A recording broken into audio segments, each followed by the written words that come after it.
더불어민주당 유력 대선 주자인 이재명 경기지사와 이낙연 전 대표의 네거티브 전면전이 가속화되고 있습니다. 야권 유력 주자인 윤석열 전 검찰총장은 지지율이 하락 추세인데 윤 전 총장의 입당을 기대하는 국민의힘의 고민도 깊어지고 있습니다. 취재기자 연결해서 자세히 알아보겠습니다. 박석영 기자. 네, 국회입니다. 네, 민주당은 이재명 경기지사와 이낙연 전 대표의 거친 공방이 신경전을 넘어서는 분위기라고요.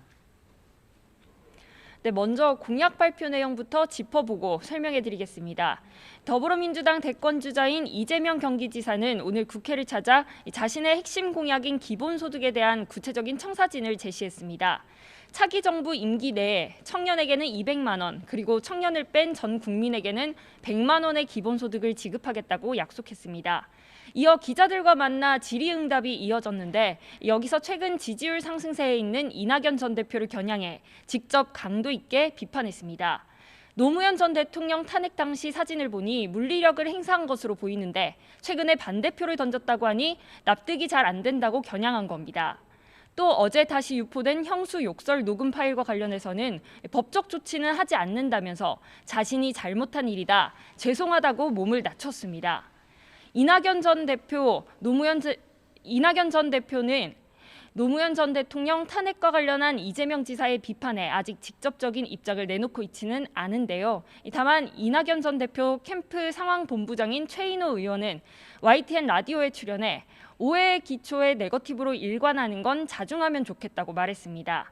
또 이재명 경기지사의 욕설 파일을 이낙연 전 대표 지지자 측에서 흘렸다는 의혹과 관련해서도 녹취 재확산과 자신들은 전혀 무관하다고 강조했습니다. 네, 윤석열 전 검찰총장은 독자 행보를 보이면서 입당과는 거리 두기를 하고 있는데 이런 행보를 놓고 국민의힘 내부에선 기싸움이 벌어지고 있다면서요. 네, 윤석열 전 검찰총장은 오늘 오후 2시 서울시 간호사회를 방문해 간담회를 합니다. 윤 전 총장은 방역 최전선에 있는 의료진들을 만나 고충을 듣고 처우 개선 방안 등을 논의할 예정인데요. 코로나19 대응에 대한 정부 비판도 이어질 것으로 보입니다. 지지율은 정체기인데 최근 발언들까지 연달아 논란에 휩싸인 상황을 윤 전 총장이 어떻게 돌파할지 주목되는데요.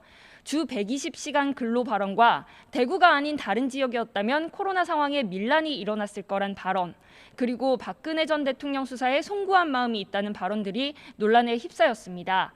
이 틈을 타서 윤 전 총장에 대한 국민의힘 주자들의 공세도 고개를 들고 있습니다.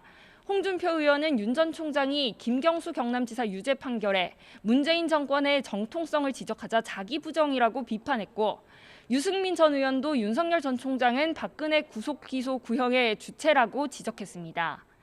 반면 윤 전 총장에 대한 공세가 거세지자 당내에서는 감싸는 분위기도 읽히고 있습니다.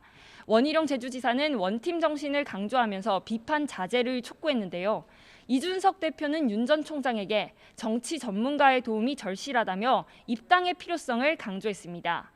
일찌감치 입당한 최재형 전 원장은 다음 주에 출마 선언을 할 예정인데 오늘은 의원회관을 돌면서 국민의힘 의원들과의 접촉면을 확대하면서 지지 기반 다지기에 주력할 예정입니다. 지금까지 국회에서 YTN 박석영입니다.